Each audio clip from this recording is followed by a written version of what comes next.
Donc voilà, dans cette volonté toujours de dresser le portrait de ce que c'est que l'homme en islam, et en particulier la fitra. Donc je vous présente,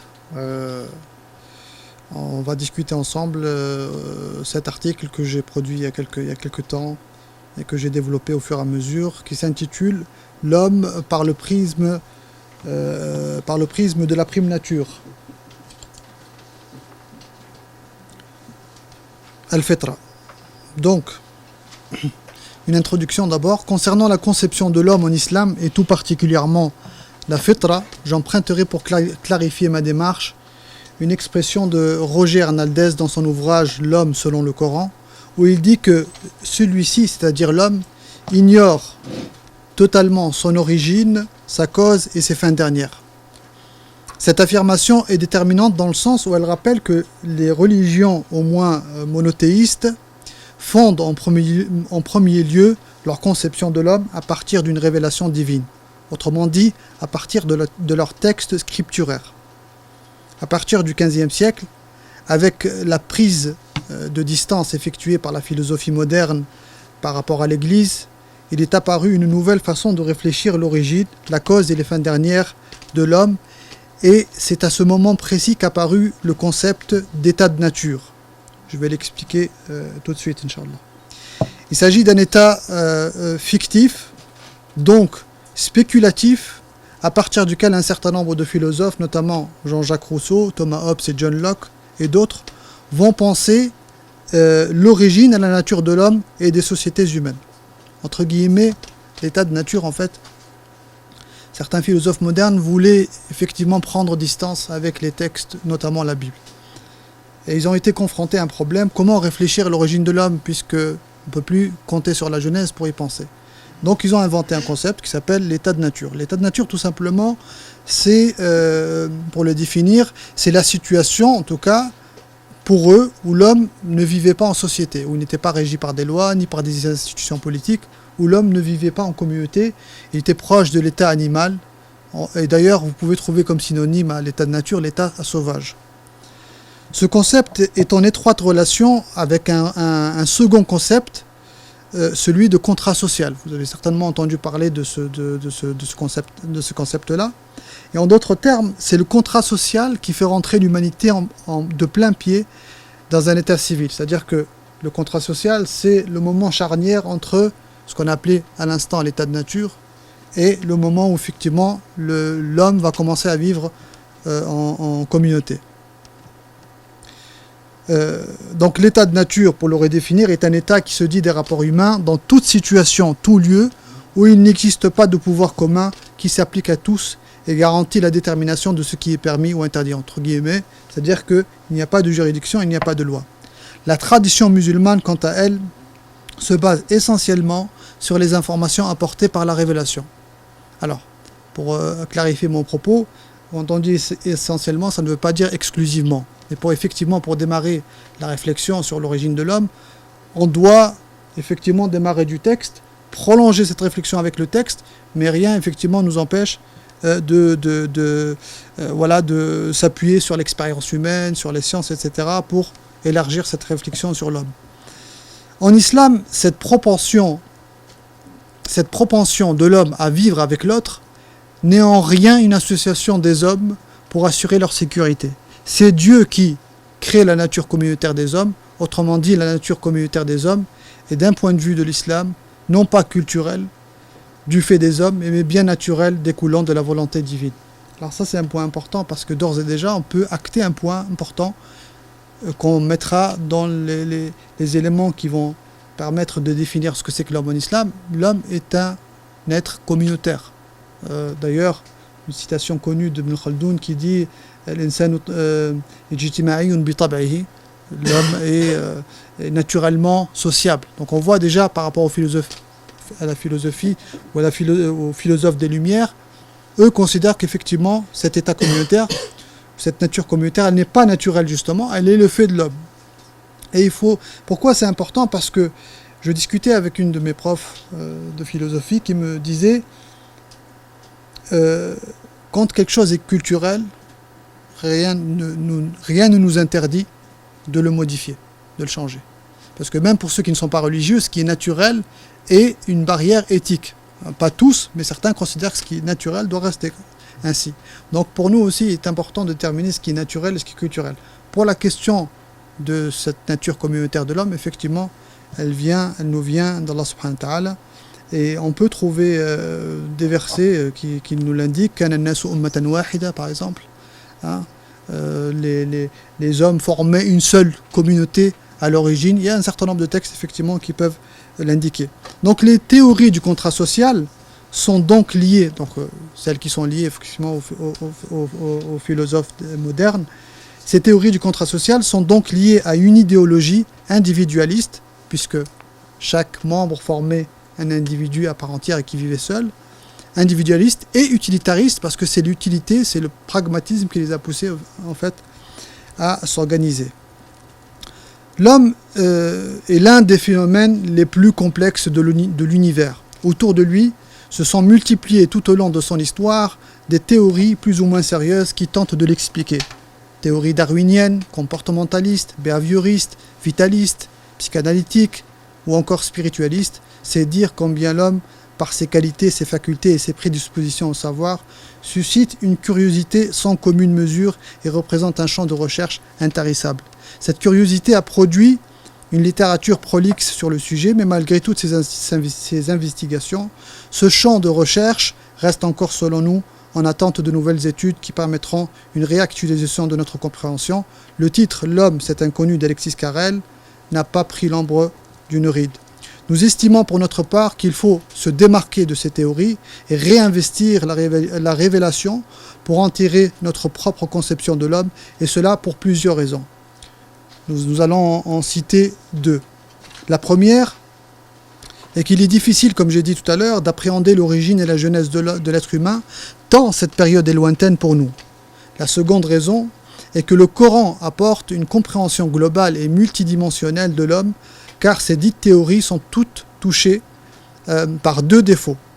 Le premier est qu'en dépit de la validité ou pas de leurs résultats, celles-ci ne tiennent pas compte du caractère multidimensionnel ou de cette multidimensionnalité, si bien que chacune d'entre elles prétend nous présenter le sujet à partir de son domaine de spécialité sans jamais recouper ces informations avec d'autres champs de recherche.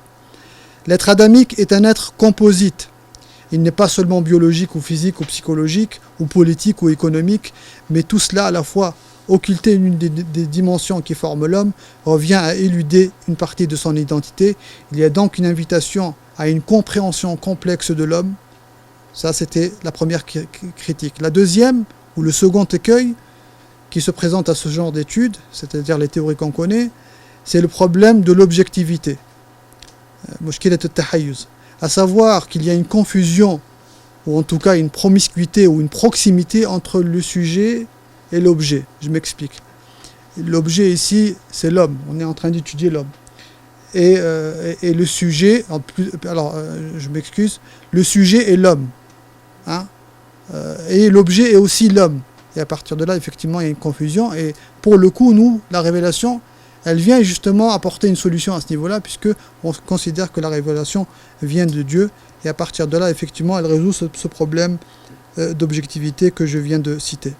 La prime nature, fitra, est le plus grand attribut de la législation musulmane sharia. Donc, je ne vais pas revenir sur la définition de sharia, etc., parce que effectivement, on l'a défini par législation, mais moi, le terme législation me gêne un peu, mais on va le garder ainsi. De toute manière, on aura à en discuter encore une fois, Inch'Allah ta'ala. C'est ainsi que Tahir ibn Ashur l'a qualifié. Malgré l'importance fondamentale de cette notion, très peu de savants lui ont consacré des écrits, lui ont dédié des écrits. Parmi les rares à avoir développé une réflexion autour de cette notion de prime nature, nous avons Raghb al-Asfahani ou encore Mohammed Baqir Sadr et d'autres. Sinon, les réflexions sur cette question-là sont parsemées, comme j'ai dit ce matin, dans les tafasirs, dans les commentaires de hadith et dans quelques chapitres, ça et là, dans certains ouvrages. Il s'agit donc, dans cette présentation, de chercher à mieux cerner ce qu'est la fitra dans les textes de la révélation. Donc on va en venir à la problématique. Il s'agit donc, dans cette présentation, de chercher à mieux cerner ce qu'est la fitra dans les textes de la révélation, ainsi que les propos et les réflexions des éminents savants de l'islam sur la question. La question centrale qui préside l'ensemble de la réflexion sur la conception de l'homme, c'est de savoir s'il existe en islam une nature particulière qui caractérise l'homme. Est-ce que en islam, l'homme est caractérisé par une nature particulière? On se posera la question de savoir. On se posera. Donc c'est de savoir s'il existe en islam une nature particulière qui caractérise l'homme. On se posera la question de savoir si l'être humain possède des qualités qui appartiennent essentiellement et universellement en tout lieu et en tout temps à la nature humaine. L'islam s'inscrit-il dans un innéisme à travers l'idée de prime nature? Donc l'innéisme, en philosophie on voit l'innéisme, c'est-à-dire un être qui naît avec des facultés particulières et qui appartiennent à tout humain, universellement à chaque homme. Y a-t-il donc dans la nature profonde de l'homme des paramètres à ne surtout pas changer, au risque d'aliénation? En quoi cette prime nature nous aide-t-elle à comprendre l'homme? Et en quoi nous aide-t-elle aussi à comprendre l'islam? Comment l'homme peut-il évoluer dans l'histoire sans le risque d'aliénation, sans le risque de transformer sa nature? En d'autres termes, dans un processus historique où l'homme tend naturellement vers une évolution pas dans le sens darwinien du terme, mais dans le mode de vie, etc. N'y a-t-il pas un risque de transformation? Nous allons tenter de répondre, ou du moins de discuter ensemble de ces problématiques. Pourquoi c'est un risque pour vous la transformation? Comment? Pourquoi c'est un risque pour vous la transformation? Il y a un risque, c'est-à-dire qu'aujourd'hui, quand on voit qu'il y a, ne serait-ce que d'un point de vue sexuel, des tentatives de définir autrement l'homme et la femme, etc., d'où viennent ces réflexions-là, ces théories-là? Ça vient effectivement de la société. Quand on évolue en société, il y a l'éducation qui évolue, il y a l'école qui évolue, il y a la société tout entière qui évolue. Qu'est-ce qui nous garantit, nous, étant donné, si effectivement, s'il s'avère que l'homme a une nature, qu'est-ce qui nous garantit, nous, que notre nature ne change pas? C'est cette question qu'on va essayer de répondre. Et si effectivement il y a des risques, comment effectivement éviter ces risques-là? Dans l'idée de distinguer ce qui est naturel de ce qui est culturel, j'ai dit tout à l'heure, j'ai parlé de cette distinction entre le culturel et le naturel. Le naturel ne doit pas changer, le culturel peut changer, effectivement. Je me réfère au Saint-Coran, puis à la sunna prophétique, pour en dégager des enseignements nécessaires à notre compréhension. À ce titre, la jeunesse de l'homme racontée dans le Saint-Coran, notamment à travers l'histoire d'Adam et d'Ève, de Adam et Hawa, nous apporte des informations très intéressantes dans notre tentative de dresser les attributs de cette fitra. Effectivement, si on se balade, pardonnez-moi le terme, si on analyse et qu'on médite le Coran Karim, ces histoires qui nous racontent Allah subhanahu wa ta'ala dans le Coran Karim à propos d'Adam et d'Ève, effectivement, il y a énormément d'enseignements qu'on peut tirer et qui peuvent nous apporter des éléments descriptifs de ce que c'est que l'homme à l'origine. Ces passages peuvent nous éclairer sur la prime nature, celle qui n'a pas été confrontée à la société des hommes, en somme celle qui demeure dans son état originel. D'autre part, nous considérons que le prophète bien-aimé sallallahu alayhi wa sallam est celui qui singularise le mieux cette fitra. Il est en adéquation avec elle par sa conformité totale à la charia, sa prédisposition naturelle à la religion concorde parfaitement avec les fondements de la nature première usul al-fitra.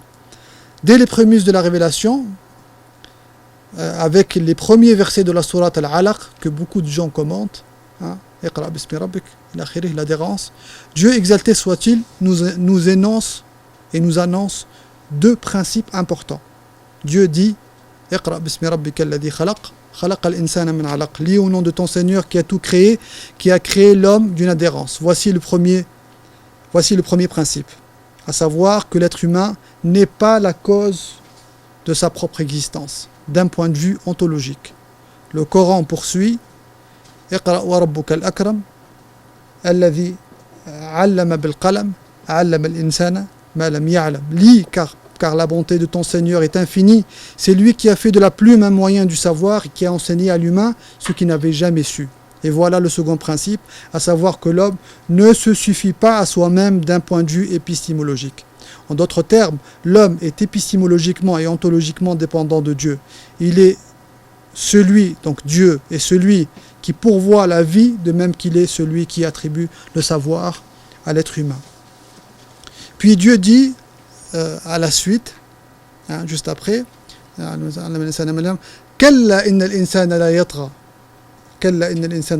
vraiment l'homme devient rebelle dès qu'il se sent en mesure de se suffire à lui-même.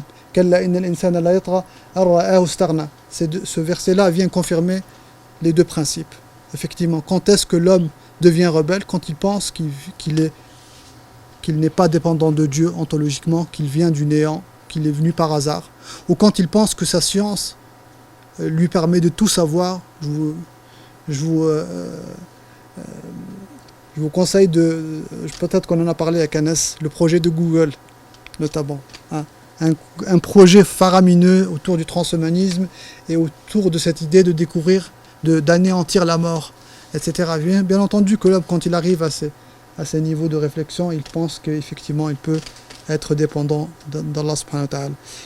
Donc voilà, là il s'agit d'un troisième principe. Je ne l'ai pas annoncé depuis le début parce que chronologiquement ces versets n'ont pas été révélés ensemble. On a, je crois, les 5 premiers versets, ceux qui contiennent les deux principes, puis ensuite le troisième principe que je vais annoncer là, il est d'ordre axiologique, c'est-à-dire d'ordre éthique.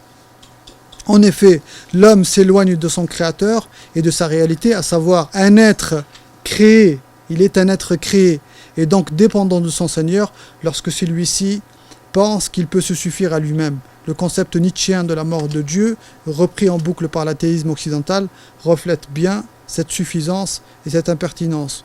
Nous avons donc dans ce court passage coranique 3 principes, un d'ordre ontologique, un second d'ordre épistémologique et un troisième d'ordre axiologique. J'utiliserai ces 3 catégories pour articuler les attributs de la prime nature de l'homme. Donc au niveau de la méthodologie, tout à l'heure Shawqi a présenté autrement son articulation de ce que c'est que la prime nature. Moi je vais l'articuler autour de ces 3 principes, c'est-à-dire que je vais commencer à analyser la fitra d'un point de vue ontologique, puis d'un point de vue épistémologique, puis d'un point de vue axiologique, éthique. Et j'aurais pu rajouter un 4e principe d'ordre esthétique. Il a esquissé quelques réflexions autour de l'esthétique et l'art qui existe en l'homme, mais je ne l'ai pas intégré dans l'article. Si on a un peu de temps, peut-être qu'on en parlera. Commençons tout d'abord par les textes. Donc le Saint-Coran, la Sunna et les avis d'un certain nombre de savants. Dans le Coran, la racine fitra, donc le mot fitra, vient de la racine fatara, qui est mentionné 20 fois, à 5 reprises sous l'occurrence de fendre, séparer, et à 15 fois sous l'occurrence de créer. Et le mot fitra a été évoqué une seule fois dans le Coran Karim. Et toutes les occurrences que je viens de citer sont mentionnées uniquement dans la partie mécoise du Coran.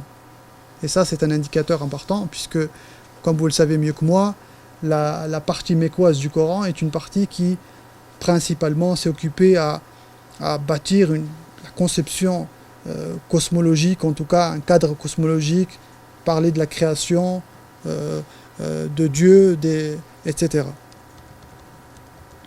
Le texte principal qui va nous suivre tout au long de cette présentation, c'est un texte coranique qui se trouve dans Sourate Ar-Rum, donc la sourate les Romains, verset 30. Qu'est-ce que nous dit ce verset? فَأَقِمْ وَجْهَكَ لِلدِّينِ حَنِيفًا فِطْرَةَ اللَّهِ الَّتِي فَطَرَ النَّاسَ عَلَيْهَا لَا تَبْدِيلَ لِخَلْقِ اللَّهِ ذَلِكَ الدِّينُ الْقَيِّمُ وَلَكِنَّ أَكْثَرَ النَّاسِ لَا يَعْلَمُونَ. Consacre-toi à la religion en monothéiste sincère. C'est Dieu qui a voulu que cette croyance fût inhérente à la nature de l'homme, et l'ordre établi par Dieu ne saurait être modifié. Telle est la religion de la rectitude, mais la plupart des hommes n'en savent rien. Là, je fais qu'énumérer les textes. La Sunna, l'imam Malik nous a rapporté dans son Muwatta, d'après Abu Zinad, d'après l'A'raj, d'après Abu Huraira, tout être humain, d'après le prophète sallallahu alayhi wa sallam, tout être humain né selon la fitra, et ce sont ses parents qui en font un juif, un chrétien ou un adorateur du feu. Passons maintenant aux avis des savants sur la notion de fitra. Alors, sur cette notion de fitra, nous pouvons classer, alors c'est un classement, on va dire ijtihadi, on peut classer autrement, on peut trouver d'autres façons de catégoriser les avis, mais j'ai essayé de classer les interprétations des savants, notamment les exégètes, les mufassirin, en 3 catégories. Premièrement, ceux qui circonscrivent et réduisent la notion de fitra au sens d'une inclinaison naturelle et universelle vers le transcendant. Certains savants considèrent que la fitra est uniquement cette inclinaison vers Allah subhanahu wa ta'ala. C'est ce ressenti que sent chacun d'entre nous quand il est seul chez lui, que Dieu existe. C'est notamment l'avis de l'éminent imam Abu Hanifa qui s'exprime sur cette notion dans un de ses rares ouvrages, Al-Fiqh al-Akbar. Je voudrais bien vous lire le texte parce qu'il est intéressant, mais j'ai peur que ça va nous prendre du temps et que je n'aurai pas la possibilité d'articuler tout l'article, donc je vais laisser de côté. De toute manière, cet article sera publié et vous aurez la possibilité de le lire, Inch'Allah. En tout cas, il utilise le mot fitra dans ce texte-là, l'imam Abu Hanifa. Et c'est également l'avis de Baydawi et de Fakhruddin Razi qui font un rapport entre ce dont on a parlé ce matin, le pacte originel, le pacte préexistentiel entre Dieu et les êtres humains, et la fitra. Et que la réponse des êtres humains a été un impact sur eux qui a constitué leur fitra, mais ça s'arrête là. Ils le réduisent à ce niveau-là. Deuxièmement, ceux qui considèrent que cette notion est synonyme à din, synonyme de religion. Le fitra, c'est la religion. C'est-à-dire la religion. C'est l'avis de Muqatil ibn Sulayman al-Balkhi et beaucoup de tabi'in, beaucoup de successeurs, et notamment parmi les sahaba, on relate que c'est Ibn Abbas qui rapporte cet avis. C'est que dit cet avis, qu'affirme Muqatil ibn Sulayman. Il dit le premier sens de la création, c'est la religion. Le premier sens de la création, c'est la religion. Moi je trouve que là, avec tout le respect qu'on doit à un homme comme Muqatil ibn Sulayman, il fait un tour de force, et on va le voir pour expliquer ça. Il dit le premier sens de la création, c'est la religion din. On en a pour preuve la parole de Dieu dans la sourate An-Nisa. Je leur donnerai un ordre et ils changeront la création de Dieu. Donc ça, c'est le Coran qui rapporte les propos de Satan. Fala amurannahum fala yughayyirunna khalqallah. Et il dit Iblis leur ordonne un ordre et ils changent la religion de Dieu. Or, le verset ne dit jamais que c'est la religion de Dieu. Une fois qu'il a expliqué de cette manière-là, il dit, il en est de même pour la sourate Ar-Rum, pas de permutation à la création de Dieu, c'est-à-dire à la religion de Dieu. Donc voilà, c'est un avis recevable, bien entendu, mais on voit très bien que là, c'est une question d'interprétation et qu'il y a un petit tour de force de la part de Muqatil ibn Sulayman pour expliquer cela. Mujahid ainsi que Ikrima et d'autres tabi'in vont aller dans le même sens, et c'est aussi l'avis de l'imam Ahmad ibn Hanbal. Troisième catégorie, ceux qui donnent un sens plus large à cette notion de fitra, notamment Tahir ibn Ashur, dont j'ai retenu la définition pour sa clarté, sa concision, sans faire défaut à la précision. Entre guillemets, Tahir ibn Ashur, puisqu'on l'a cité plus d'une fois, ici, tu l'as cité, moi je l'ai cité, et je vais en dire quand même deux mots, parce que c'est un savant que j'affectionne tout particulièrement. C'est quelqu'un qui a laissé une empreinte. Bien entendu, comme on l'a dit ce matin, c'est jamais on ne peut pas sacraliser, on ne peut pas faire figer la réflexion, mais c'est quelqu'un qui a en tout cas essayé de contribuer, notamment c'est le deuxième père des finalités, puisqu'il a théorisé une science et il a fait en sorte qu'elle voit le jour et qu'elle devienne complètement indépendante, sans parler de son tafsir, Tahrir al-Tanwir, Libération et Illumination, et une série d'ouvrages.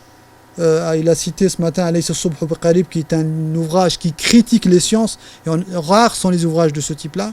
Donc c'est quelqu'un qui effectivement mérite qu'on s'y intéresse un peu plus. Selon lui, donc la définition qu'il nous donne Tahir ibn Ashur, il dit la prime nature, fitra, est la constitution, khilqa, c'est-à-dire le système. Donc on rentre dans quelque chose de plus complexe déjà, puisqu'il parle de système, il parle de nizam. Un nizam que Dieu a établi dans chaque créature. Donc c'est pas que pour les humains. Il considère que même les autres créatures ont aussi une fitra à eux. Mais elle est constituée effectivement par un système, et il dit la nature première de l'homme désigne ce selon quoi l'homme a été créé. Aussi bien dans son fort extérieur, donc dans son enveloppe, dans son aspect biologique et physiologique, que dans son fort intérieur. Donc malheureusement Mohamed il n'est pas parmi nous, là je ne le vois pas, mais il parle clairement de l'intelligence, puisqu'on va le comprendre ici, des structures mentales, de tout ce qui est inné en nous, en termes de logique, etc. Il dit c'est-à-dire son corps et sa raison. Donc voilà, il nous explique ce que c'est que le fort extérieur et le fort intérieur en nous disant c'est-à-dire son corps et sa raison. Marcher sur les pieds fait partie pour l'homme de sa nature première corporelle, alors qu'essayer de prendre les choses avec ses pieds fait contraste avec cette prime nature.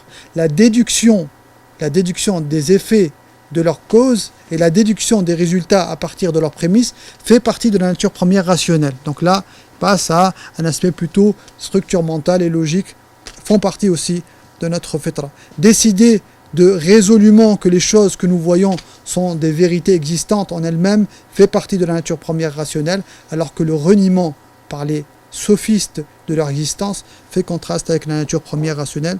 Je ne commente pas ces dernières phrases. Je passe parce qu'il y a énormément encore de choses à dire. Donc, là, on a fait le tour des textes. Commençons alors, je vais articuler ma propre réflexion sur la prime nature à partir des trois catégories que j'ai citées tout à l'heure, ontologie, épistémologie et axiologie. Alors,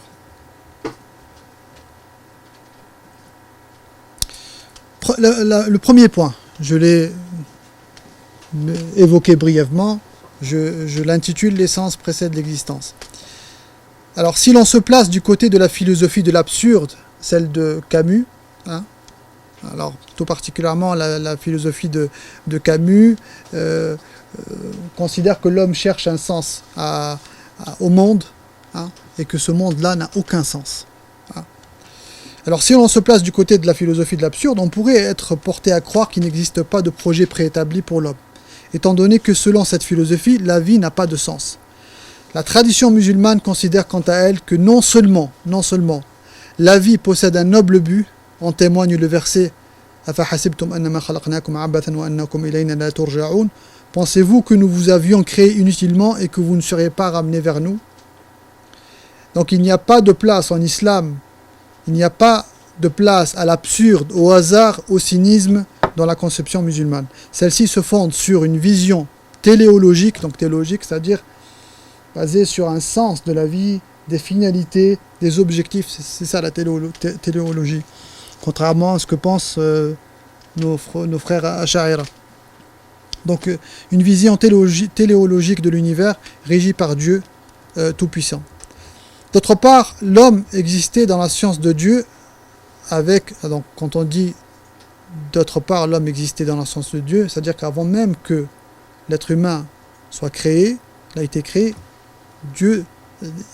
l'être humain possédait toutes ces caractéristiques-là dans la science d'Allah subhanahu wa ta'ala. Avec toutes de l'individu, chaque humain, les caractéristiques de l'homme en général, même les individus. Même les individus. Toi, moi, Allah subhanahu wa ta'ala, avant même de nous avoir créé, toutes nos caractéristiques, toutes nos prédispositions étaient déjà dans la science d'Allah subhanahu wa ta'ala. Donc, d'autre part, l'homme existait dans la science de Dieu avec toutes ses caractéristiques, ses particularités et sa raison d'être avant qu'il soit matériellement créé. À cet égard, la tradition musulmane est aux antipodes de la philosophie existentialiste. Alors vous allez voir, je fais toujours des parallèles avec un certain nombre de philosophies, mais je pense que c'est intéressant. Dans le sens que des fois on peut se faire leurrer par un certain nombre de philosophies qui des fois sont antinomiques et aux antipodes de notre propre réflexion, et pour effectivement pouvoir se démarquer, en tout cas pouvoir savoir de quoi il s'agit au niveau de la conception musulmane de l'homme, il s'agit aussi de temps en temps de faire ces parallèles-là. Donc elle est aux antipodes de la philosophie existentialiste. L'essence de l'homme est antérieure à son existence. Lorsque ton Seigneur confia aux anges ce fameux verset de Sourate Al-Baqarah, il dit « Je vais établir sur la terre un vice-gérant ». Donc son existence matérielle dans le monde n'est que la concrétisation de son essence, puisque Dieu nous parle à ses anges en leur disant « Je vais envoyer un homme sur terre ». Donc il savait, Allah subhanahu wa ta'ala savait déjà quelles caractéristiques il avait, quelle fitra il allait avoir, et quel projet il allait lui donner. Le projet en soi, dont parle Sartre en disant « Chacun choisit son projet de vie », ce projet, nous, on ne le choisit pas, puisque c'est Dieu qui l'a choisi pour nous. Après, bien entendu, le libre arbitre fait que certains vont adhérer au projet et d'autres ne vont pas y adhérer, mais sinon le projet est déjà défini. Si nous considérons, alors, juste un exemple pour éclaircir mon propos, si nous considérons les artefacts, donc les artefacts c'est les produits artisanaux, manufacturiers, qu'un artisan les réalise à des fins utiles et dont la conception théorique précède la réalisation pratique. Un menuisier, quand il réalise une table, il a déjà le plan, le schéma dans sa tête, et il fabrique son objet avec une fin utile. Donc, n'est-il pas ineffable et absurde que de penser que Dieu crée une créature investie d'une mission toute particulière sans lui attribuer au préalable tous les moyens nécessaires pour remplir à bien cette mission et sans lui offrir au préalable les conditions de réussite, autrement dit, sans faire en sorte qu'il soit prédisposé à la réalisation de cette mission. En ce sens, l'islam est complètement antinomique à l'absurdisme, l'existentialisme et le nihilisme. Il y a des nuances entre ces trois-là. L'existentialisme ne considère pas qu'il n'y a pas de projet, il considère que c'est l'homme qui choisit le projet. Alors que l'absurdisme considère qu'il n'y a pas de projet. Et l'homme ne peut même pas choisir de projet, que la vie entière est absurde. En conséquence, l'homme possède une essence, donc c'est le premier point qu'on voulait acter, possède une essence, une quiddité, une réalité, c'est-à-dire une nature particulière qui le caractérise, conçue par Dieu, en concordance avec sa mission existentielle. Nous allons chercher maintenant à découvrir les éléments constituants de cette prime nature. L'un de ces éléments, c'est, je l'ai évoqué quand on a parlé des prémices de la révélation dans sourate Al-Alaq, l'adhérence, la servitude à Dieu. Le musulman croit en un Dieu créateur, Khalq, qui pourvoit aux différents besoins matériels et moraux de ces créatures. Or, la première chose qu'il apprend aux hommes, c'est justement qu'ils sont créés, comme on l'a vu tout à l'heure, qu'ils ne sont pas faits eux-mêmes et qu'ils doivent à Dieu leur existence. L'homme ainsi créé doit à son créateur et le remerciement et l'obéissance. La servitude de l'homme à Dieu constitue une des caractéristiques de l'être adamique. En dépit de toutes les facultés que Dieu offre à l'homme pour l'accomplissement de sa mission sur terre et en dépit des capacités qui en font une créature hors du commun, il n'en reste pas moins que malgré cela, en tant qu'être créé, il est de facto limité, faible et nécessiteux. Autrement dit, c'est la nature constitutive de l'homme qui implique cette nécessité à Dieu. L'homme est par les facultés qu'il possède un être perfectible, mais non infaillible. Il ne peut prétendre à la perfection au sens propre du terme. L'impeccabilité ou encore l'infaillibilité étant réservée à Dieu seul, toutes les autres créatures, y compris l'homme, sont subordonnées à Allah, l'être suprême. Un passage en question qui affirme que l'homme a été créé faible, qu'on retrouve et qui est commenté par donc ce passage où il est dit wa khuliqa al-insanu da'ifa, l'homme a été créé faible. Il est commenté par Razi al-Qurtubi al-Qasimi en passant par Abdel Jabbar al-Mu'tazili qui confirme à des degrés différents cette faiblesse, bien que Qadr Abdel Jabbar suivi par Razi parle d'une faiblesse contingente non inhérente, c'est-à-dire que c'est pas une faiblesse qui est constitutive mais plutôt liée à des paramètres. Mais ça, c'est discutable, bien entendu, lié à des paramètres et des facteurs extérieurs. Un autre passage mentionne la faiblesse de l'homme. Pardon.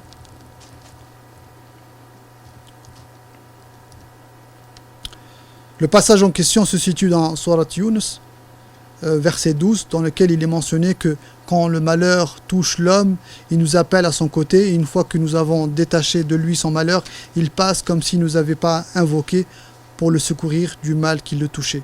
Fakhreddin Razi commente ce verset et en déduit plusieurs défauts chez l'être adamique. Selon lui, l'homme a peu de patience, sabr, quand tombe sur lui une épreuve, qu'il a peu de reconnaissance, bien qu'il connaisse les faveurs de Dieu et des bienfaits d'Allah subhanahu wa ta'ala, mais que sous le coup du malheur, il réagit par une humble supplication, tadarra, en s'efforçant d'évoquer Dieu. Donc il énumère, Razi, un certain nombre de défauts chez l'homme, et il insiste sur cette faiblesse, comme si c'était une faiblesse, effectivement, qui était contingente et qui touche tous les hommes. Or, il y a une objection à cette déduction. La première est que, d'une part, la fin du verset qui évoque une nuance de taille, en effet, il est dit dans le verset, c'est ainsi que furent embellis aux outranciers leurs actions.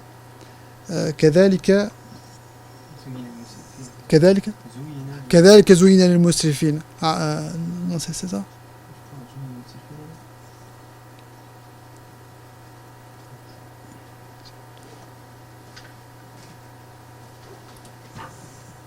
Tu peux le retrouver? En tout cas, cette nuance, montre d'une certaine manière que on ne peut pas essentialiser. On ne peut pas considérer que cette faiblesse est une faiblesse qu'il faut prendre comme ça en essentialisant et en généralisant. Donc cette nuance semble circonscrire la description aux outranciers. Et cela est une précision non négligeable qui nous évite d'essentialiser le verset. D'autre part, le verset 10, 11, 12 de Sourate Hud, qui suit dans l'ordre la Sourate Yunus, relate la même situation en faisant cette fois l'état d'une exception qui remet une fois de plus en question les propos de l'exégète. Le verset dit « Et si nous faisons goûter à l'homme une grâce de notre part, et qu'ensuite nous lui arrachons, le voilà désespéré et ingrat. » Voilà. Donc Allah subhanahu wa ta'ala parle bien ici des outranciers et pas de n'importe qui. L'autre verset qui est dans Sourate Hud, c'est un peu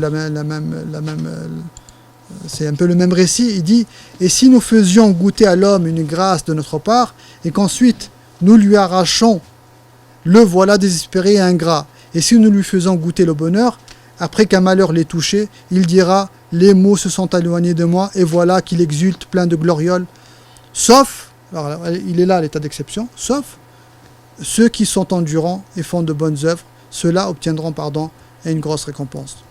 Toujours en ce qui concerne la faiblesse de l'homme, nous avons un passage du Coran où il dit « L'homme est créé angoissé.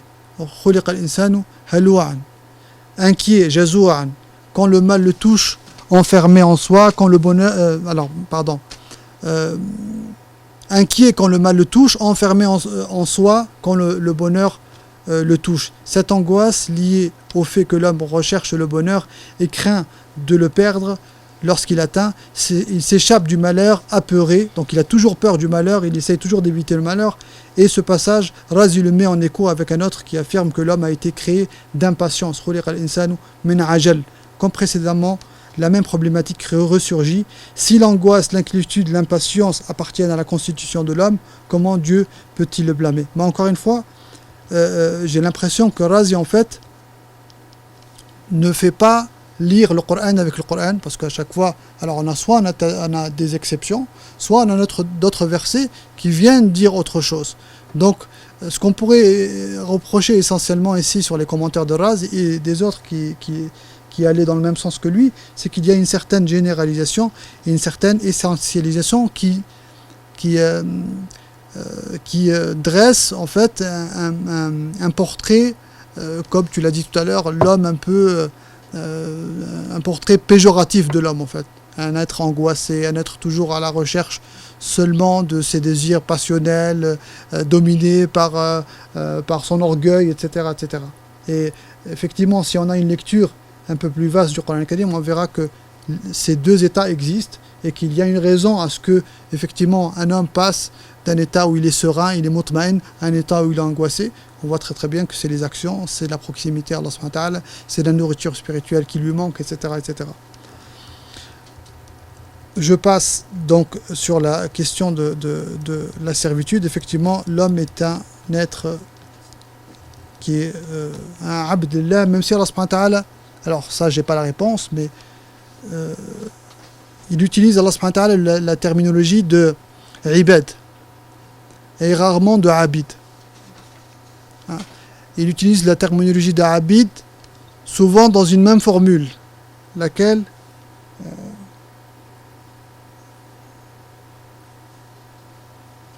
dans le Coran al-Karim,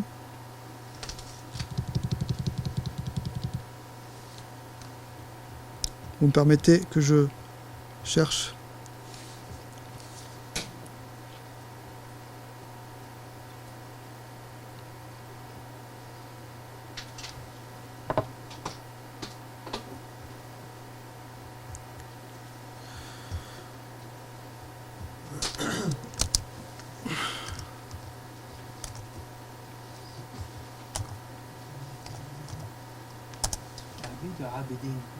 Abid. Ah, voilà. C'est toujours la même formule quand il utilise abid. Alors il utilise généralement ibad, qui ne veut pas dire esclave en fait, parce qu'il y a une différence entre la abid et l'ibad. Il utilise généralement ibad. Et quand il utilise la abid, c'est toujours la même formule. ذلك بما قدمت أيديكم وأن الله ليس بظلام للعبيد. ذلك بما قدمت أيديكم. Donc ça c'est dans Ali Imran, dans l'Anfal. ذلك بما قدمت أيديكم وأن الله ليس بظلام للعبيد. Dans le Hajj. ذلك بما قدمت يداك وأن الله ليس بظلام للعبيد. Et ainsi de suite. Donc le terme abid est utilisé, mais toujours dans un contexte de reproche. Et il n'utilise pas l'ibad, et quand il utilise l'ibad, c'est dans un sens commun, soit pour éloger, soit ou pour indiquer à l'homme de faire telle ou telle chose. Et ça j'ai pas la réponse. Ça peut être une indication que le fait qu'il y ait un reproche, mais ça veut dire que souvent on traduit l'ibad par esclave. Je pense que c'est un peu plus complexe que ça. Parce que l'abid, c'est esclave dans le sens pur du terme. L'ibad, peut-être que ça nécessite une traduction meilleure que celle-ci.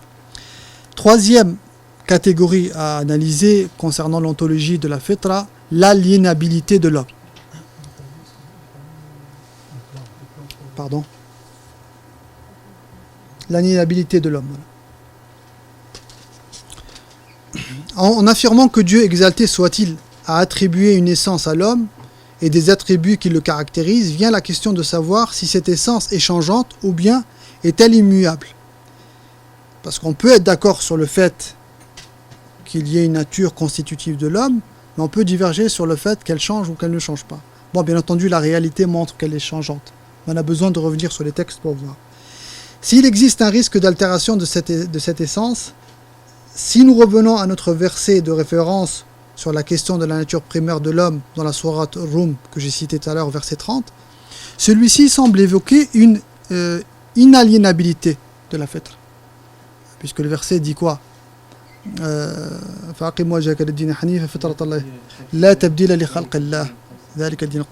Donc consacre-toi à la religion en monothéiste sincère, c'est Dieu qui a voulu que cette croyance fût inhérente à la nature de l'homme.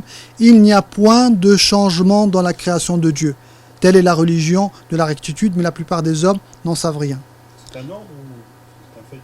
On va l'analyser tout de suite, parce qu'il y a une ambiguïté là. Et l'ambiguïté se situe dans la formule La tabdila li khalqillah, traduit par tous. Donc j'ai regardé toutes les traductions, les bonnes et les mauvaises, tout le monde traduit de la même manière. Il n'y a point de changement dans la création de Dieu. Et l'ambiguïté est tout autant en langue arabe, puisque beaucoup d'exégètes ont expliqué le passage comme exprimant l'immuabilité de la prime nature. Surtout ceux qui ont expliqué ils ont fait une synonymie entre la création et l'islam, comme on l'a vu tout à l'heure. Or, expliquer ou traduire le verset de cette manière conduit à affirmer l'inaltérabilité de la prime nature désignée dans le verset en arabe par le terme khalq, traduit par création. Or, la tradition prophétique susmentionnée, qu'on a citée tout à l'heure, affirme que tout nouveau-né naît selon la fitra et que l'entourage et l'environnement lui font subir des transformations.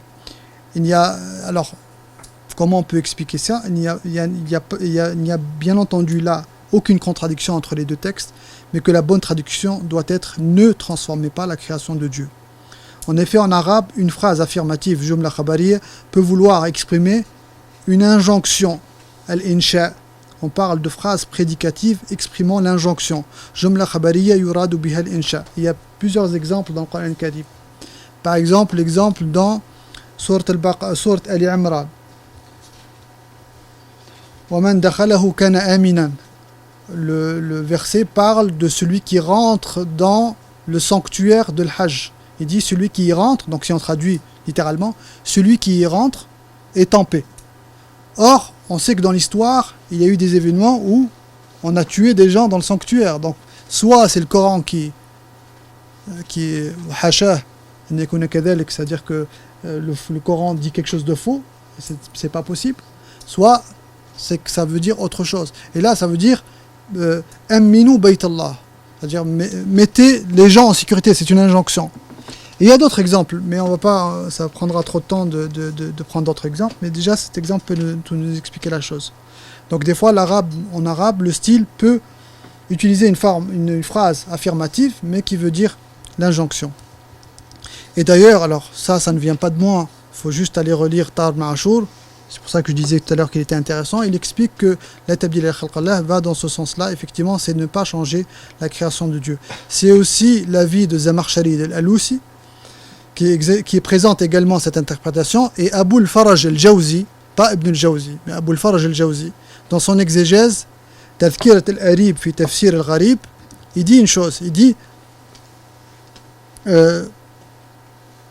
il nous dit que ce propos, la tabdil, donc point de changement, ce qu'on nous en a traduit point de changement, il dit la tabdil, sa formule est la négation, et son sens est l'interdiction, c'est-à-dire ne transformez pas la création du Dieu. La tabdil lafdhu lafdhu an-nafyi wa ma'nahu an-nahy wa ma'nahu an-nahy ay la tubaddilu khalqa Allah dinahu. Cet état naturel peut donc s'altérer, voire complètement s'aliéner. Le Coran nous apporte d'ailleurs les propos de Satan. Alors là, je vais revenir sur le propos qu'a utilisé tout à l'heure Muqatil ibn Sulayman, et on doit l'expliquer comme tel. Satan dit, et je leur ordonnerai d'altérer la création du Seigneur. Et après tout ce que nous a dit tout ce matin Shawqi, on comprend pourquoi Satan, alors si vous méditez bien, Satan ne dit jamais aux hommes, je vais les pousser à voler, ou à forniquer, soit il dit, je vais les égarer de façon générale, mais quand il précise la chose, il dit, je vais altérer leur création. Pourquoi ? Parce que, comme on l'a dit tout à l'heure, quand on a parlé de l'essence et de l'existence, si un hacker veut nuire à un système, il envoie un virus dans le système. Et le système, ainsi, est vulnérable, et c'est la même chose. C'est-à-dire que le shaitan, et c'est pour ça qu'on dit que s'intéresser à la prime nature de l'homme est quelque chose de capital et de fondamental, parce que tout simplement, que ce soit le shayatin, l'ins ou le jinn, les gens ont compris que en faussant la conception de l'homme, et finalement, facilement, on peut dérouter les gens. Donc, nul doute que pour garder cette précieuse fitra, cette lumière intérieure qui est en nous, il faudra fournir un effort tout au long de sa vie pour lutter contre l'excès et les penchants de nos âmes. En somme, la recherche de l'équilibre dont a parlé ce matin Shawqi sous le concept de Mizan. Quatrième point, la perfectibilité de l'homme. Nous avons vu ensemble que la nature humaine est changeante. Si nous avons conclu précédemment que celle-ci est aliénable, nous allons voir que celle-ci est tout autant perfectible. Cette évolution de l'homme dans son histoire peut être lue de deux manières différentes. Certains soutiendront que cette transformation de l'homme est une dénaturation, d'autres défendront l'idée qu'il s'agit d'une évolution naturelle et normale de l'espèce humaine. Le premier postulat suppose que l'évolution de l'homme dans l'histoire implique une transformation de sa nature première. Autrement dit, selon eux, donc selon les détenteurs de ce postulat, c'est la culturation, donc le fait de rentrer dans un processus civilisationnel qui, effectivement, nuit à l'homme et le Coran. D'ailleurs, Jean-Jacques Rousseau, dans son essai Discours sur l'origine de l'inégalité, des fondements de l'inégalité parmi les hommes, il fait une comparaison entre ce qu'on appelle le bon sauvage, qu'il décrit comme étant un homme pacifique, autosuffisant, naïf, etc. Et de l'autre côté, il brosse le tableau de l'homme civilisé, orgueilleux, dominé par son orgueil, plein d'amour-propre, etc., etc. Et même nous, on le fait, c'est-à-dire que dans l'imaginaire collectif, on pense que celui qui dans la ville est généralement beaucoup plus vicieux que celui qui est dans la campagne.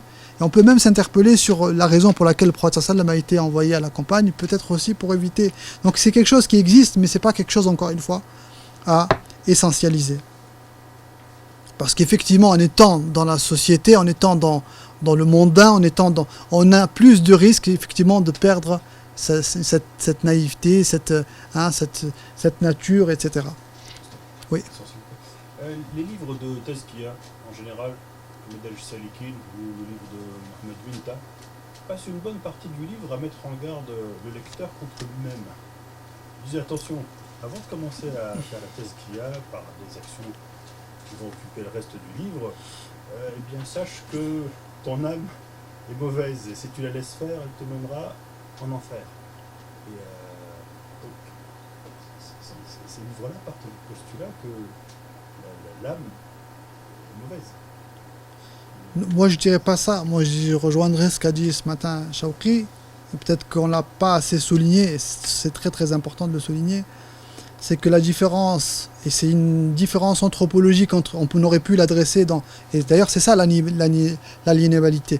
Le fait que l'être humain, en fait, est la seule créature, en fait, qui peut être dépassée par ses pulsions. Qui n'a pas de régulateur pour contrôler ses pulsions. Alors que les autres créatures l'ont. Un animal, une fois qu'il a assouvi son plaisir ou son besoin, il s'arrête. Une fois qu'il a plus faim, il s'arrête de manger. Un homme, non. C'est pour ça qu'on va avoir au niveau nutritionnel des problèmes, au niveau sexuel des problèmes, et à tous les niveaux. Donc, tout ça est régi par la responsabilité, par aussi le fait qu'on soit effectivement sérieux ou pas, parce qu'on peut voir aussi des gens qui ne sont pas forcément religieux, mais qui sont naturellement équilibrés. Il y a des gens qui sont naturellement plus équilibrés que d'autres. C'est pas qu'une question de religion d'ailleurs. Il y a des gens qui ont beaucoup plus besoin, je pense, du religieux que d'autres. Et ça dépend aussi de l'enfance qu'on a pu passer. Quelqu'un qui a été touché par un certain nombre de choses dès sa jeune enfance, effectivement, il aura, quand il arrivera au stade adulte, il aura beaucoup plus besoin du religieux que d'autres. Il aura besoin de ce viatique, de cette spiritualité qui le protégera de ses pulsions, etc. Quelqu'un qui a vécu une vie équilibrée, regardez nos grands-parents. Nous, on est passé par une société on est bombardé tous les jours par nos ordinateurs, par les publicités, partout on est bombardé. Et donc, peut-être que à ce niveau-là, nous, on a beaucoup plus besoin du spirituel que d'autres. Et des gens qui sont équilibrés, qui ont mené effectivement une vie paisible et tranquille, peut-être qu'ils en ont moins besoin. Je ne dis pas qu'ils n'en ont pas besoin, je dis qu'ils en ont moins besoin. J'en étais où?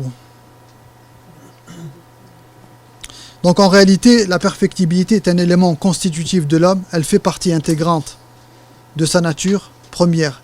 Bien plus que cela, elle représente au même titre que la liberté, la rationalité et la moralité, un attribut distinctif de l'homme, un vrai point de rupture entre l'humanité et l'animalité, dans le sens où l'homme est la seule créature en perpétuelle progression, dans son érudition, dans son mode de vie et dans sa façon d'occuper des espaces. Effectivement, quand on veut définir l'homme, vous allez voir que ce soit en anthropologie, en philosophie, ou en logique et même en théologie, on va essayer de tirer les traits distinctifs. Qu'est-ce qui caractérise l'homme? Qu'est-ce qui le distingue des autres créatures? La perfectibilité, c'est un élément qui nous distingue des autres créatures. Un prof utilisait le même exemple, et c'est un exemple qui me frappait, parce qu'il disait, vous ne verrez jamais un oiseau venir faire son nid en cristal. Parce qu'il fera toujours son nid de la même manière, il aura besoin d'un certain nombre d'herbes, etc., pour faire son nid. Mais nous, effectivement, si vous regardez l'histoire de l'habitat, par exemple, l'histoire de l'architecture, l'histoire du vêtement, là aujourd'hui, vous avez des spécialités en histoire dans tous les domaines, vous allez voir qu'il y a une évolution constante. Ça reflète cette qualité en l'homme qui est la perfectibilité. Il me reste combien de temps? Sinon, je vais de... Si tu as besoin de temps encore pour les questions-réponses, pour ton intervention, ça se fait qui inclut aussi une question-réponse. Bon, je vais pas m'attarder plus sur le...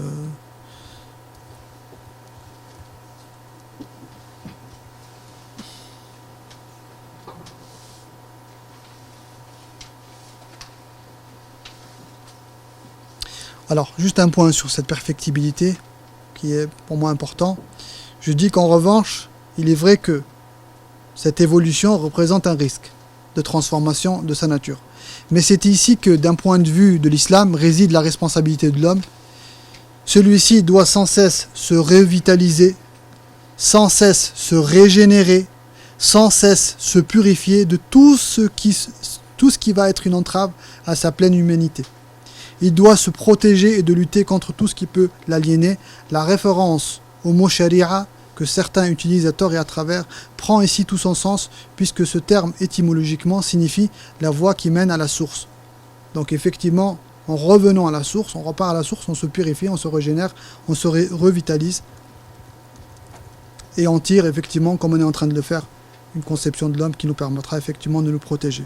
Parce que, tu l'as dit, pas ici et ailleurs, Shawqi, qu'une des premières missions, c'est de retourner à sa fitra.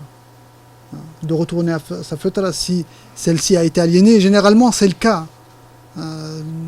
Très peu peuvent prétendre que leur fitra n'a pas été du tout touchée. hein, puisque cette fête elle est complexe. Donc il y a des éléments qui sont plus touchés que d'autres.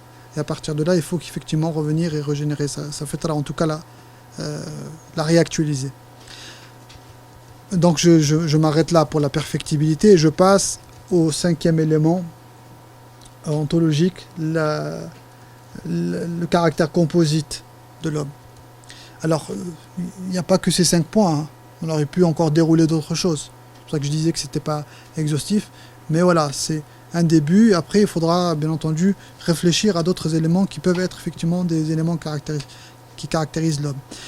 L'homme, un être composite. Les conceptions dualistes, on en a parlé tout à l'heure, c'est pour ça que quand tu as parlé de l'âme et du corps, je me suis dit, tiens, je crois qu'on n'est pas d'accord. Mais finalement, on est d'accord, puisque je dis, moi, que les conceptions dualistes dans l'histoire des religions sont multiples. On a le zoroastrisme, on a le manichéisme, on a le platonisme, on a même chez les chrétiens et chez les juifs une conception qui est d'une certaine manière dualiste.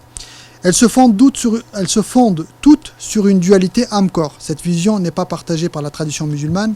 Le Coran confirme le caractère composite de l'homme. Il dit « Je vais créer un homme avec un limon tiré d'un argile malléable. Lorsque je l'aurai harmonieusement façonné, donc là il s'agit du corps, et aurai insufflé en lui de mon souffle de vie, prosternez-vous devant lui. » Et tous les anges ensemble se prosternèrent. Donc, qu'est-ce qui a valu, selon moi, la prosternation? C'est effectivement l'addition des deux, en fait. Hein?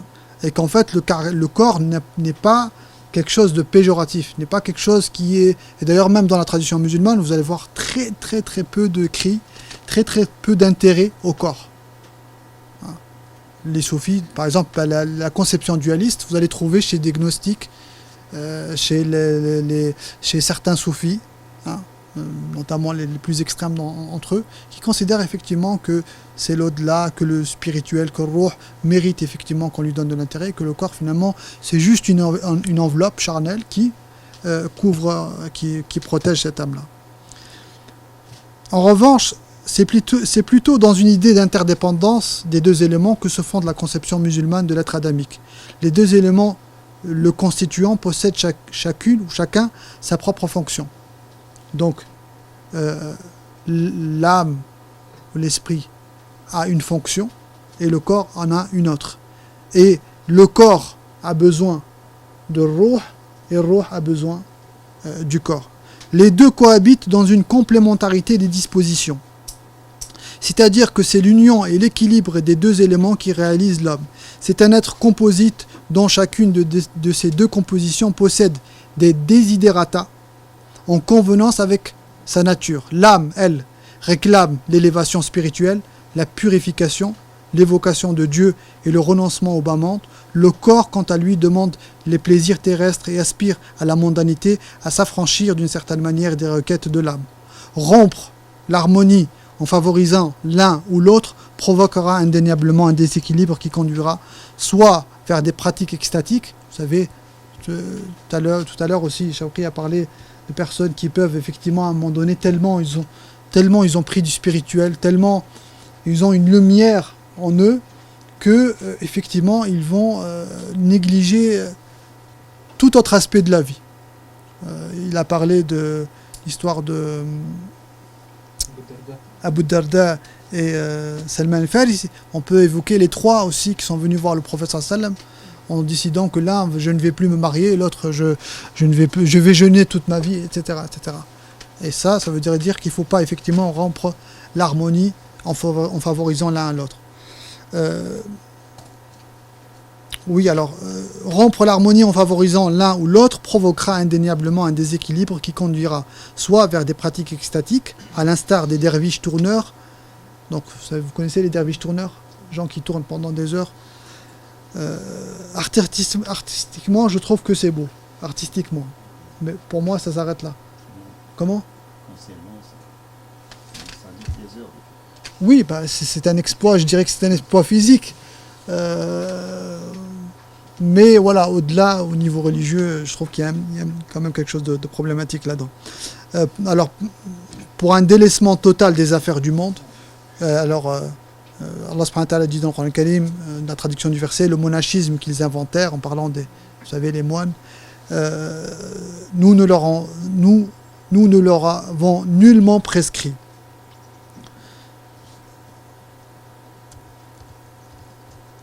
Et de l'autre côté, effectivement, on a l'aspect matériel. Il y a des gens qui ont tué cette âme, qui ont tué cet esprit, qui n'ont plus aucun sens de la spiritualité, au point que, effectivement, tout ce qui compte, c'est l'aspect matériel, et tout ce qui compte, c'est nos pulsions, nos envies, nos désirs, etc. Donc, dans l'un comme dans l'autre, il y a un déséquilibre qui, effectivement, va fausser la nature humaine.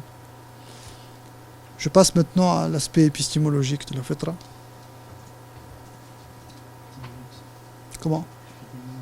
J'ai 10 Avec minutes. les questions-réponses. Ah, j'ai 10 minutes avec les questions. Questions-réponses. Je fais quoi? Bon, alors je ne le lis pas. Alors, le premier point, il s'agit de la propension à savoir, tout simplement que si on compare deux conceptions, la conception prométhéenne et la conception musulmane, on est dans deux extrêmes. La conception prométhéenne considère que, donc c'est un mythe, hein, mais c'est un mythe qui perdure. Les mythes, contrairement à ce qu'on croit, sont réutilisés. Qu'est-ce que dit le mythe prométhéen? Que les dieux ont voulu cacher le savoir aux hommes. Les dieux ont voulu cacher le savoir aux hommes. Pour les musulmans, c'est tout le contraire. La première chose que fait Allah subhanahu wa ta'ala, وَعَلَّمَ آدَمَ الْأَسْمَاءَ كُلَّهَا, il lui enseigne les noms. Au-delà, on aurait pu parler de ce que c'est que les noms, mais au-delà des noms, il y a ça, il y a le fait qu'Allah subhanahu wa ta'ala a mis en nous les facultés de lire le monde. Et il a rendu le monde lisible. Voilà. Le monde est lisible. Nous avons les facultés de lire le monde et il nous a enseigné les noms. Donc on est complètement en opposition avec la conception prométhéenne. Il y a une affinité entre nous et Allah subhanahu wa ta'ala. Allah subhanahu wa ta'ala n'est pas là pour nous nuire, n'est pas là à l'image des dieux grecs en train de s'amuser avec les êtres vivants. Il est là pour nous soutenir, il est là pour nous faciliter la vie, il n'est pas là pour nous rendre la vie difficile, comme il le dit à plusieurs reprises dans le Coran Karim. La multiplicité des moyens du savoir. Je passe au deuxième point. Donc là, on aurait pu dire beaucoup de choses sur le premier point, mais le temps ne nous le permet pas. La multiplicité des moyens du savoir. Alors, l'intuition, tous les moyens gnoséologiques qui nous permettent de comprendre. L'imagination, l'intuition, l'induction, l'inférence, tous ces moyens-là, c'est Allah subhanahu wa ta'ala qui nous a donné. Et alors, vous allez voir qu'en science, effectivement, il y a des gens qui ne sont pas d'accord. Bergson a fait toute une théorie sur l'intuition, il a mis en avant cette voie pour arriver au savoir. On a la révélation aussi, qui est un moyen de savoir. Je disais tout à l'heure aussi, je parlais du monde qui est lisible, parce que le monde, si on peut le résumer, c'est un monde qui est codifié, les lois. Hein. Et Dieu a fait en sorte que ces lois soient lisibles, qu'on puisse les découvrir. Donc les moyens du savoir, effectivement, il y a une multiplicité des moyens de savoir. Et en l'homme, il y a une multiplicité des moyens de savoir qui nous permettent effectivement d'arriver à un certain nombre de connaissances.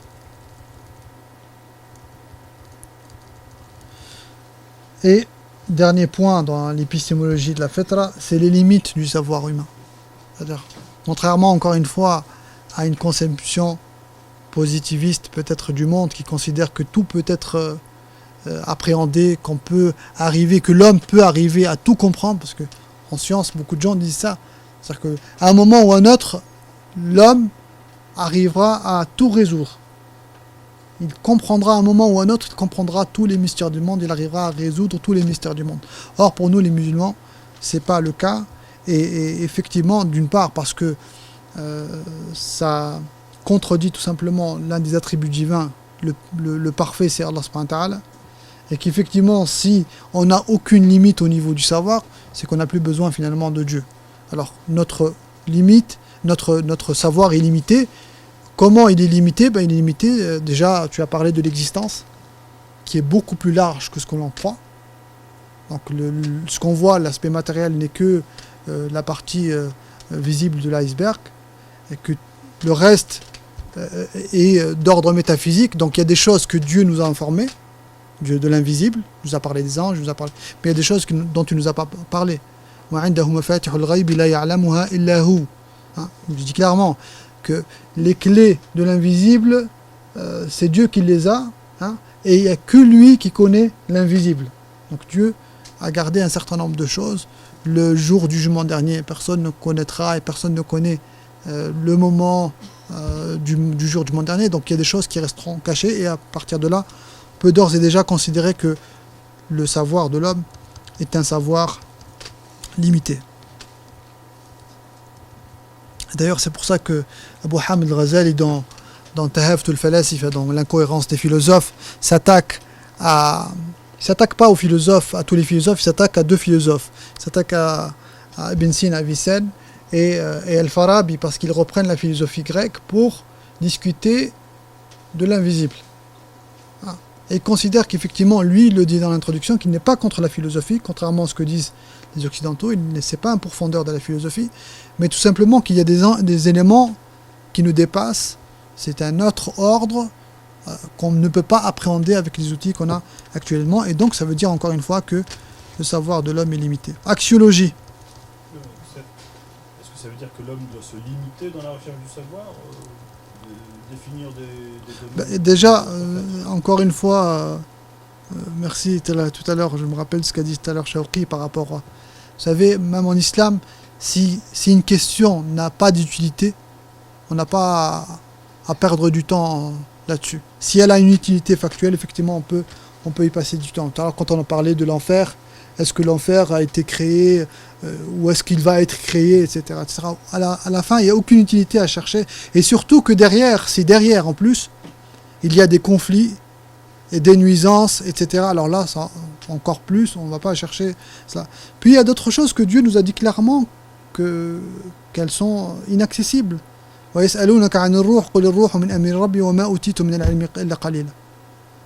il nous parle de cette âme, il dit que c'est un ordre divin et que notre savoir est limité au final. Donc concentrons-nous sur les choses qui nous sont utiles et sur lesquelles Allah subhanahu wa ta'ala nous a enjoint effectivement de chercher. Et effectivement, moi je considère qu'il y a des choses qui soit par le fait d'y consacrer du temps peut créer de la discorde, notamment en métaphysique. Il y a eu beaucoup de conflits sur des choses qu'on pouvait effectivement passer outre, puisque à la fin ça reste un élément métaphysique qui peut effectivement nous dépasser, et ça reste d'une certaine manière des fois assez relatif. Alors sur la question morale, alors effectivement l'homme est un être moral, et là aussi on est antinomique à un certain nombre de philosophes, notamment Hobbes qui parle de l'homme est un loup pour l'homme. Donc dès le départ, Hobbes parle d'un caractère animal, un caractère de l'homme qui est toujours prêt à attaquer son alter ego. Pour les musulmans, effectivement, en tout cas pour la conception musulmane, c'est pas le cas. C'est pas le cas, et parce qu'effectivement dans l'homme il y a cette dimension spirituelle qui fait qu'effectivement il est habité par cette moralité. Et on a un verset dans Surat Ash-Shams. Je voulais discuter de ces versets, mais je crois que ça va prendre beaucoup de temps, parce que beaucoup de personnes parlent de neutralité. Alors je pense qu'il n'y a pas de neutralité. L'homme est bon en fait. Il y a énormément de preuves. Tu en as parlé quelque part, tu as dit que même le plus pervers des hommes, à la fin il lui reste toujours un niveau de bonté. C'est juste que ceci est couvert en fait. C'est juste qu'il y a un voile, c'est juste que sa fitra originaire elle est voilée. Mais voilà, il y a énormément de preuves. Malheureusement le temps ne permet pas de dérouler les arguments autour de cette question, ne serait-ce que d'un point de vue linguistique. Et tazkiya, donc c'est le fait d'augmenter quelque chose. Et même dans le verset au début, oui, taswiya, c'est-à-dire qu'elle a été parachevée. Effectivement, oui. Et après, donc le reste, en fait, c'est quelque chose. Tazkiya, le fait de cacher. Voilà. Donc les deux termes en fait évoquent que à la base l'homme est bon. C'est même pas neutre, il est bon en fait. Alors je vais laisser ce point-là, j'espère qu'on aura peut-être du temps plus tard à en discuter. Je termine par, là je parle de la question du libre arbitre, car l'homme est libre, responsable et moral. En fait, ces trois terminologies fonctionnent ensemble. Tu ne peux pas parler de moralité. Donc la moralité est tributaire de la liberté. On ne peut pas considérer que quelqu'un fait un acte moral, et Draz, que ce soit Draz ou que ce soit c'est Draz et c'est Farouqi. Les deux ont de très belles citations sur ce sujet, où ils disent que même ce qui est d'ordre naturel, quand on le fait naturellement, c'est pas ça qu'on parle. C'est pas de ça qu'on parle quand on parle de moralité. La moralité, c'est un acte qui est fait volontairement, qui est voulu. De la même manière que ce qui est immoral ne peut pas être quelque chose qui est fait sous la contrainte. Donc la moralité, ou la moralité est tributaire de la liberté. Et la responsabilité aussi est tributaire de la liberté. Et pour faire court, effectivement, dans la conception musulmane, l'homme est libre. Je ne vais pas revenir sur le verset de l'Aman, parce que je pense qu'on aura à en parler, et peut-être que Shawqi en parlera, le verset du dépôt, et que veut dire le dépôt dans ce verset qui évoque d'une certaine manière la responsabilité. Je terminerai par un point, d'un point de vue axiologique, celui de la pudeur. Tout à l'heure, je parlais de la genèse, ou des histoires de la genèse de l'homme. Il y a quelque chose qui m'a interpellé, moi, quand je lisais ces passages dans Sourate Al-A'raf et dans d'autres sourates, qui parlent de l'histoire d'Adam et d'Ève, au moment où, effectivement, ils viennent manger le fruit, où ils mangent de l'arbre. Qu'est-ce qui se passe? Eh bien, soudainement, les parties intimes deviennent visibles. Qu'est-ce que fait Adam et Ève? Couvre. Mais qui leur a enseigné de se couvrir à ce moment-là?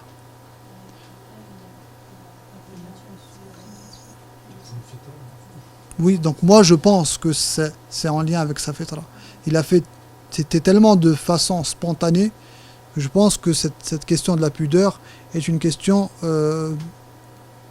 qui s'inscrit dans la. Après vous allez me dire, alors pourquoi le monde a si changé aujourd'hui, que ce soit pour les hommes ou pour les femmes. La question de la pudeur ne concerne pas que les hommes, les femmes, mais c'est les hommes et les femmes. Mais tout simplement parce qu'on a dit qu'il était aliénable, l'homme est aliénable. Et effectivement, à ce niveau-là, il y a une dérive de la pudeur. Alors, tout à l'heure, au début, j'ai parlé du prophète comme modèle. Et on décrivait le prophète qui était plus pudique, أكثر حياء من في خدرها. Je ne sais pas comment on pourrait le traduire. Une jeune fille dans son couvent, on pourrait le traduire comme ça. Plus pudique qu'une jeune fille dans son couvent. Donc le prophète était très très pudique. Et effectivement, dans un autre hadith, il est dit Al-imanu bid'un wa sab'una shu'ba. A'lahu la ilaha illallah wa adnahu imatatu al-adha 'an at-tariq wal haya'u shu'batun min al-iman.